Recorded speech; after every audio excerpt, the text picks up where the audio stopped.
have this little poem,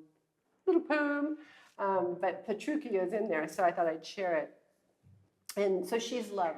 And while they think her a hellcat, a shrew, she is nothing if not amenable. You find her in her hometown on the outskirts of dream, chasing you down cobblestone alleys, issuing exams you were not prepared to take.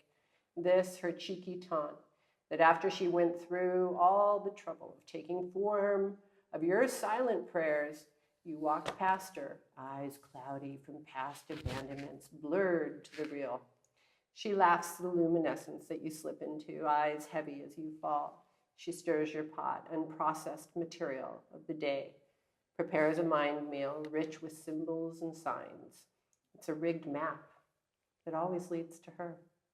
But drunkards, most are drunk on the elixir of sleep, can't walk the straight line. When she's a monster, you run. When she's a deity, you swoon. She drinks your emissions that she might inseminate the egg to birth into another material woman once more. This time, one you might recognize. In flesh, she leaves clues. I do not lose, she says with inordinate conviction. She can afford the bravado. She is yours, the smoke to your flame. As long as you burn, she lives. Snuff out the light, and she is the match that reignites. She is the lost canon of love. Not the thou shalt book everyone reads in the hotel room, the one she wrote to conceal herself so that only the most formidable might find her. She is the joust that seeks her equal. Her sword to be stopped in play, her wrist grabbed, her body pulled close as she evaporates into a mist that covers your warm brow. No woman has ever loved you as I love you, she whispers, like cocaine, uncut, too pure for the uninitiated. Subservience itself bows to her. She is a galaxy of imagination, awaiting only the imaginative. She learned the hard way one day, cloaked in romance or earnestness, that this does not deliver her the men who could meet her. Too weighty, it drags them into the realm of heavy sleep where no dream lives. It passes for love in the ordinary world. Those men, upon the kiss, glimpse the galaxy of her mouth and black out. She's picked too many up from the groundless ground, carried them back to their warm bed, tucked them in, and encoded the words, it was only a dream, to activate upon their awakening.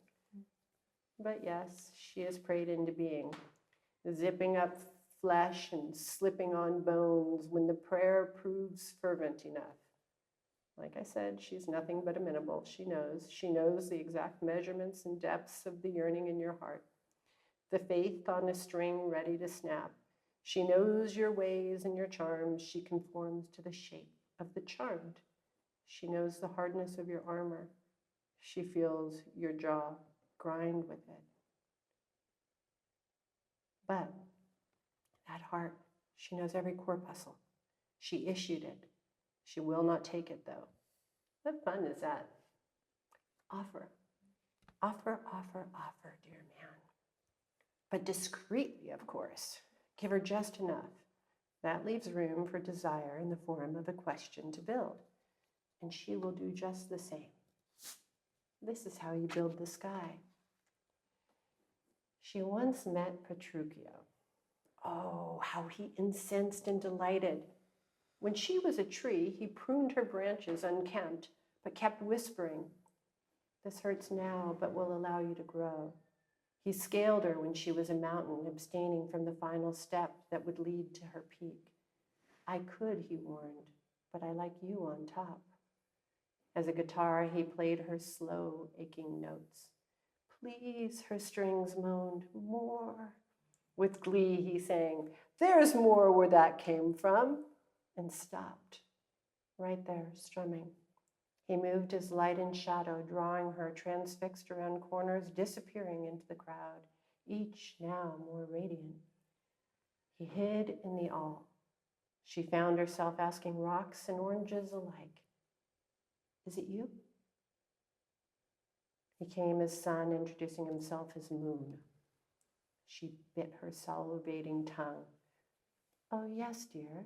You are like the light of 100,000 autumn moons.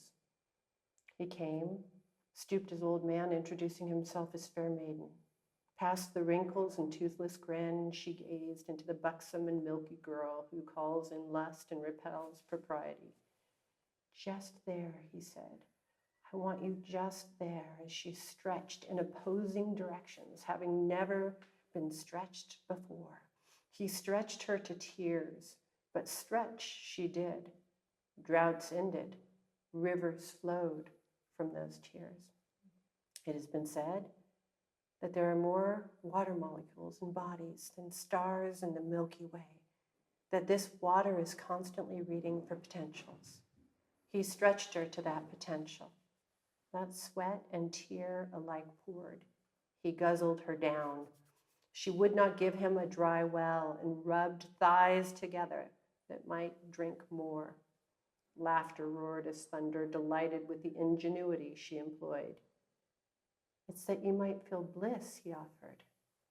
He reached a hand into the far eastern canyons, and springs sprung. She poured, and the thirsty drank.